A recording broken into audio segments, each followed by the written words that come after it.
بسم اللہ الرحمن الرحیم۔ السلام علیکم۔ پچھلے دنوں پشاور کورٹ میں ایک واقعہ پیش آیا کہ ایک شخص پر توہین رسالت کا الزام تو نہیں کہہ سکتے، کیونکہ وہ ثابت تھا، کیونکہ وہ سوشل میڈیا پر اور یوٹیوب پر اس طرح کی سائٹس پر جو بکواسیات کرتا تھا اور لوگوں کو مناظرے کا چیلنج کرتا تھا وہ سر عام ہے، اور اس بارے میں تو کوئی شک و شبہ نہیں ہے کہ وہ کیا بکواس کرتا تھا۔ یہ الزام نہیں ہے، یہ ایک ثابت شدہ بات ہے۔ اس ثابت یہ اوپن اینڈ شٹ کیس تھا، لیکن پھر بھی عدالت نے 2 سال لگا دی۔ خیر، یہ اب جدید کہ ہم اس بارے میں کچھ نہیں کہہ سکتے، کیونکہ اگر ہم کچھ بولے تو قیامت ہوگی، اور قیامت کے ساتھ ساتھ توہین عدالت کا نوٹس بھی جاری ہو جائے گا۔ بات کرتے ہیں ہم خالد کے بارے میں کہ اس نے جو کیا وہ صحیح تھا یا غلط۔ دیکھیے، توہین رسالت جو شخص کرتا ہے اس کے بارے میں تو دو رائے ہے ہی نہیں۔ حضور پاک صلی اللہ علیہ وآلہ وسلم نے فرمایا تھا کہ اس طرح کے شخص کو قتل کر دیا جائے، چاہے وہ خلاف کعبہ کے ساتھ بھی کیوں نہ ہو۔ تو بات یہ ہے کہ توہین رسالت میں ہم جہاں تک اس کیس کو توہین رسالت کے بارے میں نے اسلام کو اسٹڈی کیا ہے، تو جو بات میں نے پڑھی ہے وہ یہ ہے کہ ایسے کسی شخص کے ساتھ آپ اس سے صرف جب دلیل مانگتے ہیں کہ بتاؤ تمہارے سچا ہونے کی کیا دلیل ہے، تو آپ دائرہ اسلام سے خارج ہو جاتے ہیں، کیونکہ دلیل ہم اس وقت لیتے ہیں جو ہمارا موقف ہے۔ اگر ہمیں اپنے موقف پر کوئی شک ہو، نعوذ باللہ، استغفر اللہ، ہمارے موقف کے یہ ہمارے ایمان کا حصہ ہے کہ حضرت محمد صلی اللہ علیہ وآلہ وسلم خاتم النبیین ہیں۔ حضرت محمد صلی اللہ علیہ وسلم آخری نبی ہیں، اور آپ صلی اللہ علیہ وسلم کے بعد کوئی نبی نہیں آئے گا۔ یہ ہمارے ایمان کا حصہ ہے، اور ایک مسلمان ہونے کے لیے یہ بنیادی شرط ہے۔ اس بارے میں ہم نہ کوئی ڈیٹیل سے بات کریں گے، اور نہ ہی ہم اس بارے میں کوئی زیادہ ڈیٹیل میں جائیں گے۔ بات کرتے ہیں کہ کیا خالد نے جو کیا وہ صحیح تھا یا غلط تھا۔ کیا اسلام ماورائے عدالت قتل کی اجازت دیتا ہے، اور جو لوگ اس کو صحیح سمجھتے ہیں وہ کیوں سمجھتے ہیں، اور جو اس کو غلط سمجھتے ہیں وہ کیوں غلط سمجھتے ہیں۔ دیکھیے، حضرت محمد صلی اللہ علیہ وسلم کے دور مبارک میں جب حضرت محمد صلی اللہ علیہ وسلم حیات تھے، تو اس وقت بھی اس طرح کے واقعات پیش آئے تھے جس پر حضور صلی اللہ علیہ وسلم نے اس طرح کے شخص کو، جتنے بھی تھے، ان کو قتل کرنے کا حکم دیا تھا۔ بات یہ ہے کہ کسی بھی چیز کا فیصلہ عوام پر نہیں چھوڑا جا سکتا، کسی بھی کیس کا فیصلہ ہجوم پر نہیں چھوڑا جا سکتا۔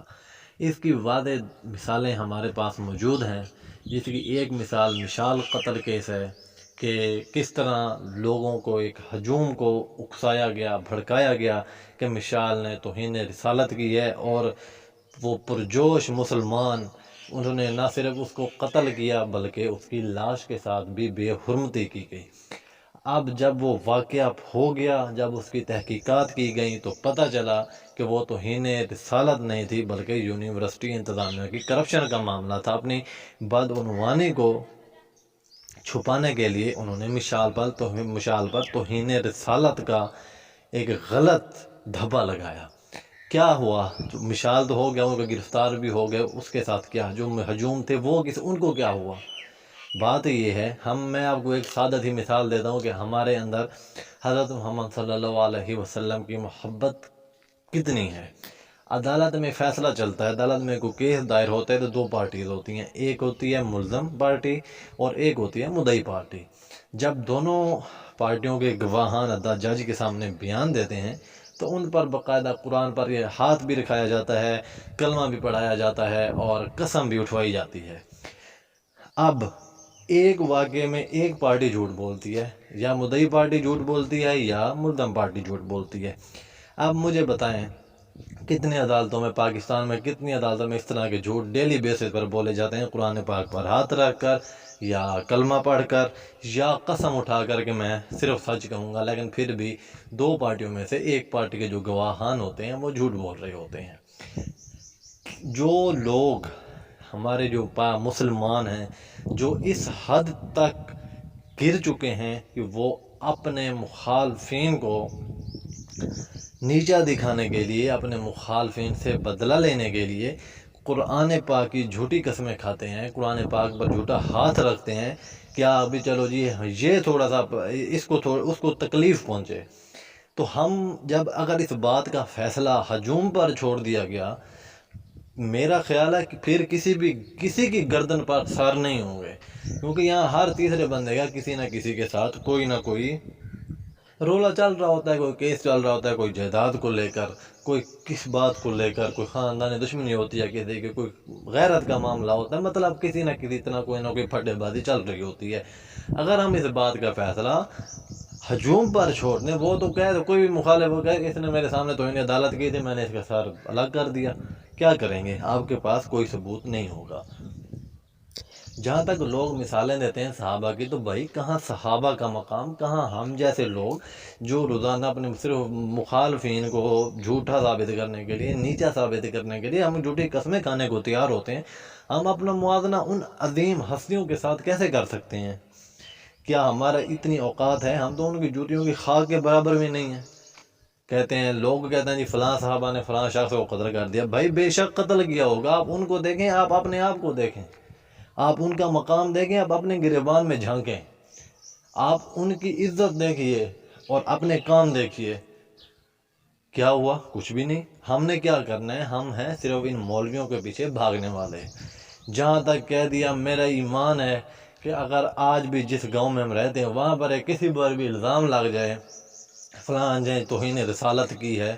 ٹھیک ہے، مسجد میں مولوی کسی کو کہہ دے تو جو 700-800 آبادی ہے گاؤں کی، وہ بھاگ کر اس شخص کو قتل کر دیں گے، کسی نے یہ نہیں پوچھنا کس کے سامنے توہین رسالت کی بھی ہے یا نہیں کی۔ اب جو اسلام ہے، اسلام کسی بھی طور پر کسی بھی طرح ماورائے عدالت قتل کی اجازت نہیں دیتا۔ اسلام تو یہ کہتا ہے کہ اگر توہین رسالت ہوئی تو اس کو جو ریاست ہے اس بات کا فیصلہ ریاست نے کرنا ہے، اور اس شخص کو سزا ریاست نے دینی ہے یا قاضی نے دینی ہے۔ ہاں آپ کہہ سکتے ہیں کہ عدالتی سسٹم ہمارا سلو ہے، لیکن پھر بھی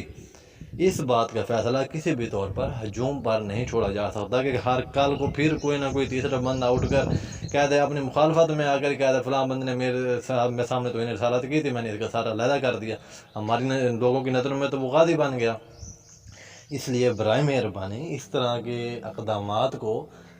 آپ ایسے اقدامات کی آپ حوصلہ شک نہیں کریں، اور کسی بھی صورت اس بات کو بڑھاوا نہ دیں کہ کل کو کوئی بھی شخص کھڑا ہو کر کسی بھی شخص پر الزام لگاتا ہے اور اس کو ہجوم کے ساتھ مل کر قتل کر دیتا ہے، تو یہ سراسر غلط ہے۔ کوئی بھی معاشرہ، نہ معاشرہ اس بات کی اجازت دیتا ہے، نہ قانون اس بات کی اجازت دیتا ہے، اور نہ ہی اسلام اس بات کی اجازت دیتا ہے۔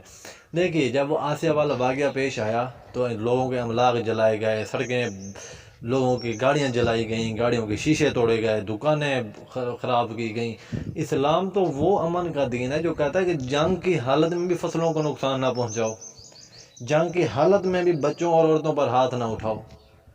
یہ کون سا دین ہے؟ کس طرح کے پیروکار آپ لوگ پیدا کر رہے ہیں؟ کیوں آپ انتہا پسندی کی طرف لوگوں کو لے کر جا رہے ہیں؟ پہلے بھی معاشرے میں جو ایک صبر ہے وہ ختم ہو چکا ہے، لوگوں کے اندر بے صبری اور عدم برداشت بہت زیادہ ہو گئی ہے، اور جو ہمارے مولوی حضرات ہیں ان سے بھی درخواست ہے کہ حضور آپ منبر پر بیٹھے ہیں،